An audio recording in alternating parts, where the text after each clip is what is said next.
Γεια σας από την ομάδα Αυτάρκειας. Στο σημερινό βίντεο θα δώσουμε κάποιες γενικές οδηγίες για την παρασκευή φυτικών φαρμάκων στο σπίτι. Να πούμε πρώτα πως οποιοδήποτε φυτικό φαρμακευτικό σκεύασμα φτιάχνετε στο σπίτι, καλό είναι να ρωτάτε πάντα τον γιατρό σας. Τα βότανα μπορεί να λειτουργήσουν διαφορετικά από άτομο σε άτομο. Κάποια άτομα μπορεί να έχουν αλλεργία σε κάποιο φυτικό συστατικό. Μπορούν να χρησιμοποιηθούν αποξηραμένα βότανα, τα οποία όμως μπορεί να μην είναι τόσο ισχυρά όσο φυσικά τα φρέσκα. Είναι επίσης σημαντικό να χρησιμοποιείτε τα σωστά μέρη του φυτού για το επιθυμητό αποτέλεσμα. Για παράδειγμα, τα φύλλα χρησιμοποιούνται συνήθως για εγχύματα, ενώ οι ρίζες και ο φλοιός για αφεψίματα.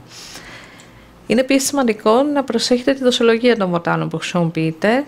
Ένας γενικός εμπειρικός κανόνας είναι να χρησιμοποιείτε 1 με 2 κουταλάκια του γλυκού αποξηραμένα βότανα ή 2 με 4 κουταλάκια του γλυκού φρέσκα βότανα, ένα φλιτζάνι νερό ή αλκοόλ. Ωστόσο, η συνιστόμενη δοσολογία μπορεί να ποικίλει ανάλογα με το βότανο και το επιθυμητό αποτέλεσμα. Παρακάτω θα πούμε κάποιους γενικούς κανόνες για το πώς παρασκευάζουμε ένα τέτοιο φυτικό φάρμακο. Πρώτον, βρίσκουμε τις φαρμακευτικές ιδιότητες των βοτάνων που χρειαζόμαστε και ελέγχουμε φυσικά για τυχόν παρενέργειες και αλληλεπιδράσεις. Δεύτερον, συγκεντρώνουμε τα υλικά μας. Θα χρειαστούμε φυσικά τα βότανα που θα χρησιμοποιήσουμε και καλύτερα είναι να έχουμε φιλτραρισμένο νερό και μια πηγή θερμότητας. Για να φτιάξουμε έγχημα, βάζουμε τα βότανα σε ένα βάζο, ρίχνουμε βραστό νερό, καλύπτουμε το βάζο και το αφήνουμε 15 λεπτά, ενώ στη συνέχεια σουρώνουμε το μείγμα. Για αφέψιμα. Συνήθως χρησιμοποιούνται τα σκληρότερα μέρη του φυτού, όπως ρίζες ή φλοιός, σε μια κατσαρόλα με νερό και μόλις το νερό αρχίσει να βράζει, χαμηλώνουμε τη φωτιά και σιγοβράζουμε για 15 με 20 λεπτά. Σουρώνουμε το μείγμα. Εμποτισμένο λάδι. Για να φτιάξουμε εμποτισμένο λάδι, ψιλοκόβουμε τα μυρωδικά μας, τα βότανα, αν δεν είναι ήδη σε μικρά κομμάτια. Γεμίζουμε ένα καθαρό, στεγνό και αποστηρωμένο βάζο, περίπου μέχρι τα 3/4 του ύψους, με ψιλοκομμένα βότανα και το σκεπάζουμε με λάδι της επιλογής μας. Κλείνουμε καλά το βάζο, σημειώνουμε φυσικά όνομα, ημερομηνία και λάδι που χρησιμοποιήσαμε. Ανάλογα με τον τρόπο παρασκευής που θα ακολουθήσουμε, μπορούμε να αφήσουμε το βάζο στον ήλιο ή σε σκυρό μέρος για κάποιους μήνες. Αλλιώς, για πιο γρήγορα αποτελέσματα, μπορούμε χρησιμοποιώντας ένα μπεν-μαρί να ζεστάνουμε το λάδι με τα βότανα για 2 με 4 ώρες, προσέχοντας να μην ξεπεράσει η θερμοκρασία του 49 βαθμούς.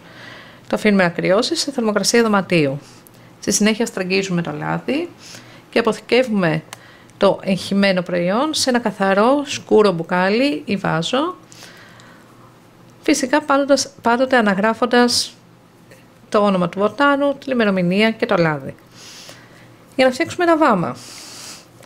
Τοποθετούμε τα βότανα σε πολύ μικρά κομμάτια σε ένα βάζο, περίπου μέχρι τα 2/3 του βάζου και τα καλύπτουμε πλήρως με ενόπνευμα 40 έως 60%, όπως για παράδειγμα βότκα, αφήνοντας λίγο κενό στο πάνω μέρος. Κλείνουμε το βάζο και το αφήνουμε για 1 μήνα σε ένα δροσερό και σκοτεινό μέρος, ανακοινώντας αναδιαστήματα.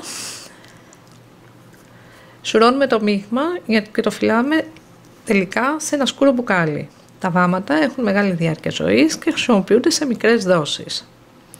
Για να φτιάξουμε μια λυφή, λιώνουμε μελισσοκέρι σε ένα μπεν-μαρί και μέσα σε αυτό ρίχνουμε το εμποτισμένο λάδι από κάποιο βότανο ή το βάμα μας.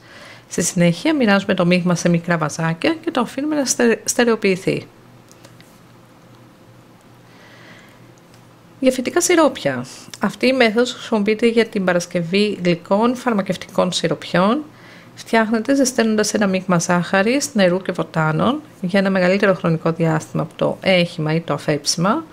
Είναι σημαντικό να χρησιμοποιούμε ένα θερμόμετρο για να παρακολουθούμε τη θερμοκρασία και να μην αφήνουμε το μείγμα να βράσει. Στη συνέχεια σουρώνουμε το μείγμα και προσθέτουμε λίγο μέλι ή κάποιο άλλο γλυκαντικό. Κατά την αποθήκευση των φαρμάκων αυτών, τα οποία μπορούμε να αποθηκεύσουμε μακροχρόνια, γράφουμε πάντοτε, όπως είπαμε, το όνομα του βοτάνου που περιέχει, την ημερομηνία παρασκευής και οποιαδήποτε άλλη πληροφορία μπορεί να μας φανεί χρήσιμη. Το αποθηκεύουμε πάντοτε σε δροσερό και ξηρό μέρος, μακριά από το φως. Και εδώ να πούμε πάλι ότι, όπως είπαμε και στην αρχή, χρησιμοποιούμε τα φυτικά φάρμακα με προσοχή και σε συνεννόηση πάντοτε με τον γιατρό μας, ειδικά σε περίπτωση εγκυμοσύνης, θυλασμού ή κάποιας ιατρικής πάθησης. Καλή επιτυχία! Και μην ξεχάσετε να κάνετε εγγραφή στο κανάλι μας και να πατήσετε και το καμπανάκι ώστε να ενημερώνεστε πάντα πρώτοι κάθε φορά που ανεβαίνει ένα βιντεάκι στο κανάλι μας.